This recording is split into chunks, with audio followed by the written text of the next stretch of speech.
बुद्ध के संग सबके लिए खुले रहते थे। सब उनके शिष्य बनना चाहते थे। कुछ लोगों को बुद्ध सीधे अपने संघ में शामिल कर लेते थे तो कुछ को कहते थे तुम एक दिन रात के लिए शमशान में जाकर रहो। इसी प्रकार एक व्यक्ति बुद्ध के पास आया और कहा, मुझे अपना शिष्य बना ले। बुद्ध ने उस व्यक्ति से कहा, तुम्हें मेरा शिष्य बनने के लिए एक दिन पूरा शमशान में बिताना होगा और तुम जो भी वहां सीखो मुझे आकर बताना होगा। उसके बाद ही तुम संघ में शामिल हो पाओगे। वह व्यक्ति घबरा गया। उसने बुद्ध से कहा, दिन में तो ठीक है, लेकिन रात में शमशान में रहना खतरनाक है। बुद्ध ने कहा, कैसा खतरा? व्यक्ति ने कहा, वहां भूत प्रेत होंगे, मुझे पकड़ लेंगे। बुद्ध ने कहा, क्या तुमने भूत प्रेत देखे हैं? व्यक्ति ने कहा, नहीं, पर मैंने सुना बहुत है। पर कुछ लोगों को देखा है जिनमें भूत आ जाते हैं, वे अजीब अजीब हरकत करते हैं। तब बुद्ध ने कहा, तो तुम्हारे पास यह सुनहरा अवसर है यह जानने का कि भूत प्रेत होते हैं या नहीं। तुम वहां एक दिन और एक रात गुजारो और फिर विश्लेषण करके बताना कि भूत प्रेत होते हैं या नहीं। अगर तुम्हें वे मिल जाएं तो तुम उनका विश्लेषण करना कि वे कैसे होते हैं, और अगर नहीं मिले तो तुम ये भी जान पाओगे कि वे नहीं होते। तुम घबराओ मत, वहां जो भी घटना होगी तुम मुझे आकर बताना। व्यक्ति ने कहा, ठीक है गुरुदेव, अगर आप चाहते हैं तो मैं एक पूरा दिन और रात शमशान में गुजार लूंगा। बुद्ध ने कहा, ठीक है, अभी तुम आश्रम में आराम करो और कल सुबह ही शमशान के लिए निकल जाना। बुद्ध ने अपने 4 शिष्यों से कहा कि वह व्यक्ति कल शमशान जाएगा तो उसके पीछे जाना और उस पर नजर रखना, उसका ध्यान रखना, पर याद रहे कि उसे यह बात पता न चले कि तुम उसके पीछे गए हो। अगले दिन वह व्यक्ति बुद्ध के पास गया और बोला, जैसा आपने कहा था मैं शमशान के लिए निकल रहा हूं। बुद्ध ने उस व्यक्ति से कहा, ठीक है, तुम जा सकते हो। वह व्यक्ति शमशान गया। अगले दिन वह व्यक्ति बुद्ध के पास आया। बुद्ध उसे देख मुस्कुराए और बोले, तुमने एक पूरा दिन और पूरी रात वहां गुजारी है, वहां तुमने क्या देखा, क्या सीखा? व्यक्ति ने कहा, मैं वहां सुबह सुबह गया। कुछ देर बाद मैंने देखा कि कुछ लोग एक अर्थी लेकर आ रहे हैं। कुछ लोग सामान्य थे तो कुछ लोग बेहद खुश थे। वे कह रहे थे कि उस व्यक्ति ने अच्छे कर्म किए हैं, यह बहुत किस्मत वाला है। उस बुजुर्ग के बेटे ने अपने पिता की चिता को अग्नि दी। वह कुछ देर वहां खड़ा रहा। उसके बाद एक एक करके सब लोग जाने लगे। थोड़ी देर बाद वहां 2 और अर्थी आई, जिसमें एक अर्थी किसी अमीर व्यक्ति की थी जो बहुत सजी धजी थी।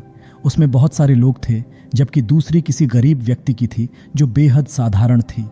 उसमें कुछ ही लोग थे। अमीर व्यक्ति की चिता चंदन की लकड़ी पर जलाई गई, जबकि गरीब व्यक्ति की साधारण लकड़ी से। पहले अमीर व्यक्ति की चिता को जलाया गया, जबकि बाद में गरीब व्यक्ति की। थोड़ी देर बाद दोनों व्यक्ति की चिता को जला दिया गया। उसके बाद सभी लोग वहां से चले गए, लेकिन मैं वहीं खड़े उसे देखता रहा। बुद्ध ने कहा, तुमने उनकी चिता को देख क्या समझा? व्यक्ति ने कहा, बुद्ध, दोनों की चिता समान थी। दोनों के शरीर उस चिता में जल भी एक साथ रहे थे। उसके बाद दोनों उसमें जल गए। अंतिम में जो बचा वह भी एक जैसा ही था, उसमें कुछ अलग नहीं था। उसके बाद वहां एक स्त्री की अर्थी आई। उस स्त्री का पति बहुत दुखी था और वहां सभी लोग भी काफी दुखी थे। वे सभी उसके पति को सांत्वना दे रहे थे।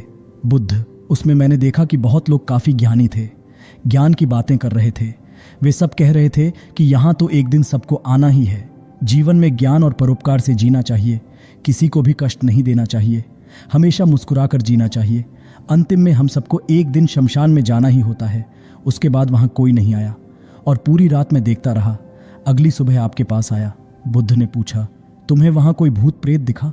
व्यक्ति ने कहा, नहीं, वहां कोई भूत प्रेत नहीं दिखा। मैं पूरी रात में अपने आप से डरता रहा, पत्तों से डरता रहा, जानवरों की आवाज़ों से डरता रहा, लेकिन पूरी रात में मुझे कोई भी भूत प्रेत नजर नहीं आए।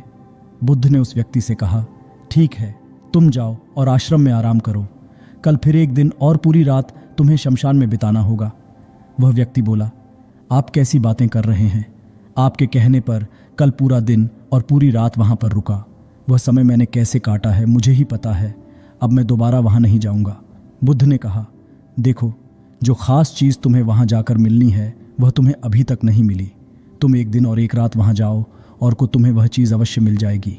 व्यक्ति बोला, मैं आपके कहने से एक बार और चला जाऊंगा। यह कहकर वह व्यक्ति आराम करने लगा। अगले दिन वह व्यक्ति बुद्ध का आशीर्वाद लेकर शमशान के लिए चला गया। एक पूरा दिन और रात काटने के बाद अगले दिन वह व्यक्ति फिर बुद्ध के पास आया। बुद्ध ने पूछा, तो तुम्हें वह चीज़ मिली? व्यक्ति ने कहा, मैंने देखा कि कुछ लोग शमशान में मुझे अर्थी पर लेकर आ रहे हैं। मेरे पीछे कुछ 15 से 20 लोग चल रहे हैं और 4 कंधों पर उठा रखा है। कुछ लोग मेरे ऊपर फूल फेंक रहे हैं और मेरे कुछ रिश्तेदार मेरे पीछे चल रहे हैं। मेरे पिता और भाई भी बहुत दुखी हैं। कुछ उन्हीं में से दुखी होने का नाटक कर रहे हैं। कुछ लोग मेरे पिता को सांत्वना दे रहे हैं। वहीं दूर खड़ा मेरा भाई बहुत दुखी था। कुछ लोग उसे सांत्वना देकर बोल रहे हैं कि तुम ही अब सबके इकलौते वारिस हो। कुछ लोग कह रहे हैं यह गलत हुआ, लड़का तो अभी जवान था और उसके साथ ऐसी घटना हो गई। तभी मुझे अर्थी पर लिटाया गया और यह सब देख रहा था। मैंने उठना चाहा लेकिन मैं उठ नहीं सका। मैं सांस लेना चाहता था लेकिन सांस नहीं ले पा रहा था क्योंकि मेरे पास सांस नहीं है। मैं अपने पिता को गले लगाना चाहता था लेकिन मैं उठ नहीं सकता था। मैं अपने भाई को गले लगाना चाहता था, उसे कहना चाहता था कि माता पिता का ध्यान रखना, लेकिन मैं बस लेटा देख रहा था, कुछ कर नहीं सकता था। उसके बाद मेरी चिता पर लकड़ियां सजाई जा रही थीं। मेरे ऊपर चादर रख दी गई। मुझे अब उस चादर के पास कुछ नहीं दिखाई दे रहा था। फिर उसके बाद मुझे गर्मी महसूस होने लगी। फिर मैंने देखा कि मुझे जलाया जा रहा है। मेरे हाथ पैर जलने लगे, मेरी हड्डियां और खाल जलने लगीं और आग ज़्यादा बढ़ गई। वहाँ से मैं उठना चाहता था, मेरा दम घुट रहा था। सांस लेना चाहता था लेकिन ऐसा कुछ नहीं कर पा रहा था। पूरी रात ऐसे ही मैं जलता रहा, जो मैंने देखा कि अंतिम रूप से मेरे पास केवल राख ही बची हुई है। उस पूरी रात न तो मैं डरा नहीं, मुझे डर का एहसास हुआ भी नहीं, और सुबह होते ही मैं आपके पास गया। बुद्ध बोले, और अब तुम संघ में शामिल हो सकते हो, और वास्तव में ध्यान और ज्ञान होने के लिए ज्ञान का बीज अंदर होना बहुत ज़रूरी है। तुमने वहाँ कल रात में जाना कि वह सब कुछ नश्वर है। वहाँ जितने भी लोग शमशान में थे, सभी व्यक्ति में जाने के बाद यह देख लेते हैं कि सभी को जाना है, लेकिन जैसे ही वहाँ से बाहर निकलते हैं तो ये सब भूल जाते हैं और फिर अपनी ज़िंदगी वैसे ही जीते हैं, वैसे ही करते हैं, वैसे ही अधर्म करते हैं, वैसे ही लालच करते हैं और वैसे ही क्रूरता दिखाते हैं। और जैसे ही शमशान में जाते हैं सब धार्मिक हो जाते हैं। पहली बार जब तुम शमशान में गए, तुम भी उन्हीं ज्ञानी व्यक्तियों की तरह थे, जैसे कि वहाँ सभी महान ज्ञानी व्यक्ति आते हैं।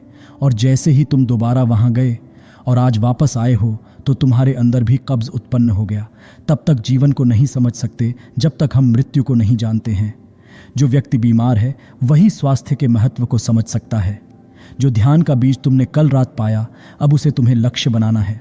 ऐसा विशाल लक्ष्य तुम्हारे अंदर उत्पन्न होगा जो सभी को ध्यान की छाव से परिपूर्ण करेगा। दोस्तों, आपने इस कहानी को कमेंट में लिखकर ज़रूर भेजें और बताइए यह कहानी आपको कैसी लगी। दोस्तों, अगर यह वीडियो अच्छी लगी हो तो चैनल को सब्सक्राइब ज़रूर करें ताकि आपको नई कहानियों का अपडेट मिलता रहे। भूतों में मानना या ना ना अपनी अपनी पसंद हो सकती है, लेकिन एक चीज़ याद रखना कि आप इसी धरती की मिट्टी से जन्मे थे या इसी मिट्टी में मिल जाओगे जब भी आपका समय आएगा। और भूतों से डरे नहीं, बल्कि अगर वो गलती से आपके सामने भी आ जाए तो उन्हें चुटकुले सुना के भागा देना।